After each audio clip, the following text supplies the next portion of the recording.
गरीब माँ की 5 बेटियों का 15 अगस्त। गरीब हिमानी एक अमीर महिला मेनका के बड़े से घर में फर्श साफ कर रही थी और मेनका सोफे पर बैठी थी। तभी मेनका का पति हरीश घर आता है।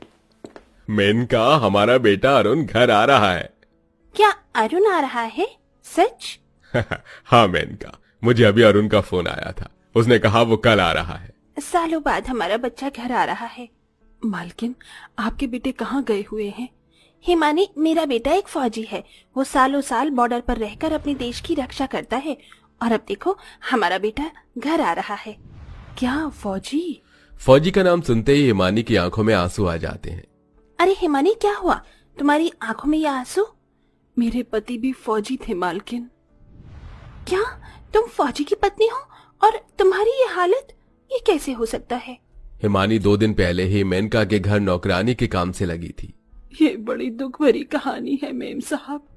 मुझे बताओ हिमानी, ऐसा क्या हुआ था तुम्हारे साथ कि तुम्हारी ये हालत हो गई? पिछले 10 अगस्त की बात है मालकिन। माँ, पिताजी कब आएंगे? बस आते ही होंगे बिटिया तेरे पिताजी। उन्होंने कहा था वो 5 बजे तक आ जाएंगे। पिताजी जल्दी आइए, हमें बहुत सारी पतंग, तिरंगे, मिठाई और खिलौने खरीदने हैं। हिमानी अपनी 5 छोटी बेटियों रिया, दिया, कोमल, पायल, अनीता के साथ अपने छोटे से घर में बैठी अपने पति के आने की राह देख रही थी। तभी थोड़े समय बाद हिमानी का फौजी पति आनंद फौजी के अवतार में घर आता है। ए, पिताजी आ गए। ये पिताजी आ गए। ए। 5 बेटियां अपने फौजी पिता को देखकर बहुत खुश होने लगती हैं। आनंद एक फौजी था। वो सालों साल बॉर्डर पर रहकर अपनी ड्यूटी करके अपने देशवासियों को घुसपैठियों और आतंकवादियों से बचाता था। आनंद हर साल की तरह इस बार भी 1 साल बाद अपने परिवार के पास आया था। थोड़े समय बाद आनंद अपने बैग से छोटे छोटे तिरंगे निकालकर अपनी 5 बेटियों को देता है और कई सारे खिलौने भी देता है। वाह पिताजी, आप तो कितना सारा सामान लेकर आए हमारे लिए। हिमानी, इस दूसरे बैग में मैं गांव के गरीब बच्चों के लिए खिलौने, कपड़े और काफी सारा सामान लाया हूँ। हर साल की तरह इस साल भी हम स्वतंत्रता दिवस पर गांव के गरीब बच्चों को ये सब सामान बांटेंगे। आनंद और उसके परिवार वाले हर साल स्वतंत्रता दिवस पर गांव के गरीब बच्चों को पतंगे, कपड़े और खिलौने उपहार में देते थे। कुछ दिन बाद 15 अगस्त के दिन आनंद अपने परिवार के साथ गांव के गरीब बच्चों को खाना और पतंगे बांटने लगता है और अपने बच्चों के साथ पतंगबाजी करके खूब मस्ती करने लगता है। 2 दिन बाद। जी, आप कुछ और दिन रुक जाइए ना। मैं रुक तो जाता हिमानी, पर ड्यूटी भी जरूरी है ना। एक फौजी का जीवन यही होता है कि उसे अपने देशवासियों की रक्षा के लिए अपने परिवार को छोड़कर सरहद पर जाकर अपने वीर जवान होने का फर्ज निभाना पड़ता है। तभी अपने परिवार से मिलकर आनंद बॉर्डर पर अपनी ड्यूटी करने चला जाता है। अब हिमानी अकेली अपनी बेटियों का ख्याल रखने लगी। हिमानी की 5 बेटियां रोज स्कूल जाने लगी और हिमानी अकेली घर में रहकर घर के काम करने लगी। इसी तरह कुछ महीने बीत गए। तभी एक दिन हिमानी के मोबाइल पर आनंद का कॉल आता है। हाँ आनंद जी, बोलिए। तभी उधर से आनंद का एक ऑफिसर महेश बोलता है। हिमानी जी, मैं आनंद का ऑफिसर महेश बोल रहा हूँ। जी साहब, बोलिए। मुझे बड़े अफसोस के साथ कहना पड़ रहा है, हिमानी जी, आपके पति आनंद शहीद हो गए बॉर्डर पर अचानक जंग छिड़ने पर। बाकी कुछ जवान फौजियों के साथ आनंद भी शहीद हो गए। इतना सुनना था कि हिमानी के हाथ से फोन छूट जाता है और वो पुतले की तरह खामोश हो जाती है। क्या हुआ माँ? आनंद जी, आनंद जी। हिमानी बेतहाशा रोने लगती है।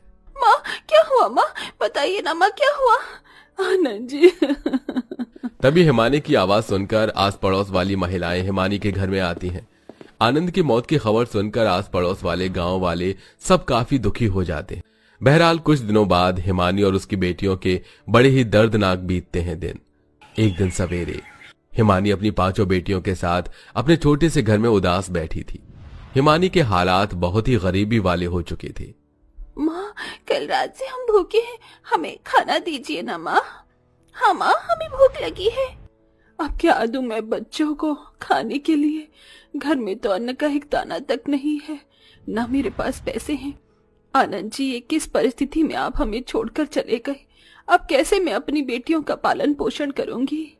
आनंद के जाने के बाद हिमानी और उसकी बेटियों के जीवन में काफी गरीबी आ चुकी थी। तभी अपनी बेटियों की भूख को तड़प देखकर हिमानी घर से बाहर आती है। अब मुझे ही कहीं काम करके अपनी बेटियों का पालन पोषण करना होगा। तभी हिमानी गांव में दुकानों कारखानों में जा जाकर काम मांगने लगती है, पर कोई भी हिमानी को काम नहीं देता। तभी हिमानी एक पेड़ के नीचे आकर बैठ जाती है। भगवान जी, अब क्या करूं मैं? मेरी बच्चियां घर में भूखी बैठी हैं और मुझे कहीं काम भी नहीं मिल रहा है। मुझे कोई काम दिलवा दीजिए भगवान जी। तभी एक अमीर महिला मीनाक्षी हिमानी के पास आती है। क्या हुआ बहन, तुम रो क्यों रही हो?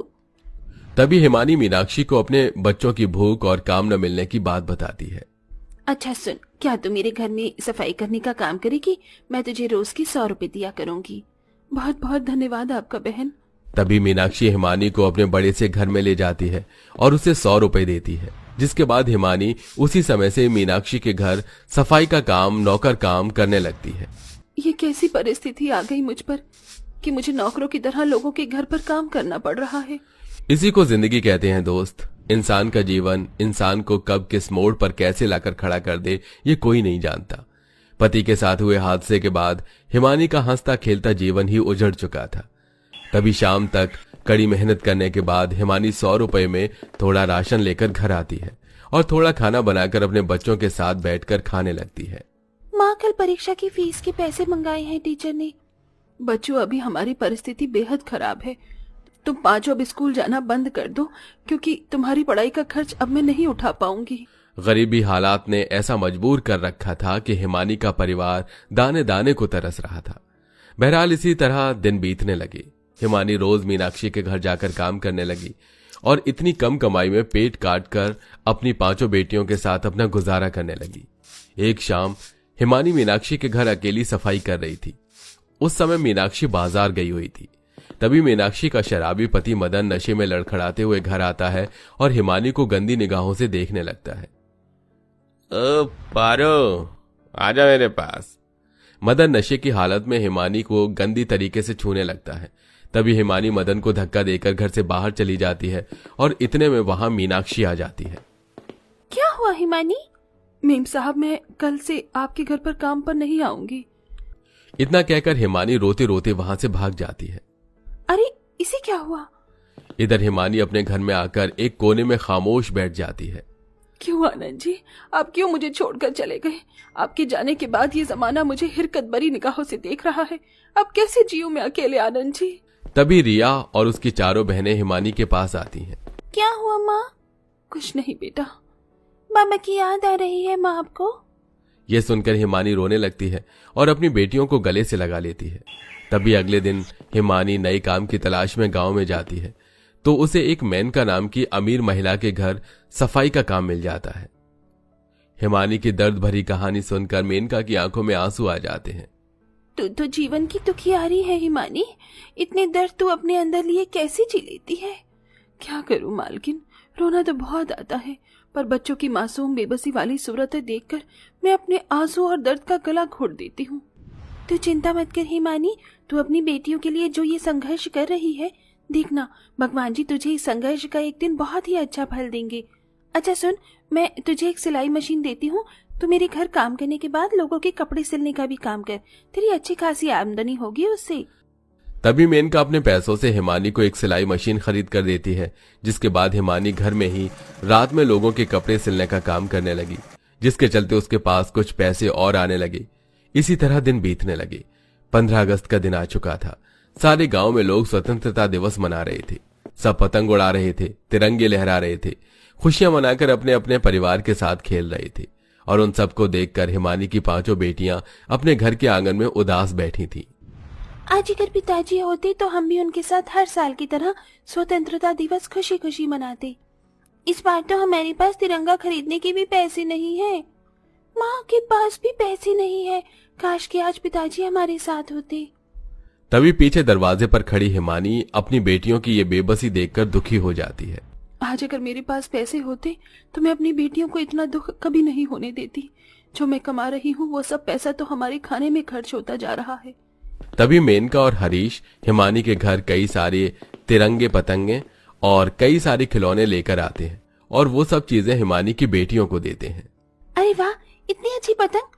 दिया, कोमल, चलो हम भी पतंग उड़ाते हैं। हाँ चलो।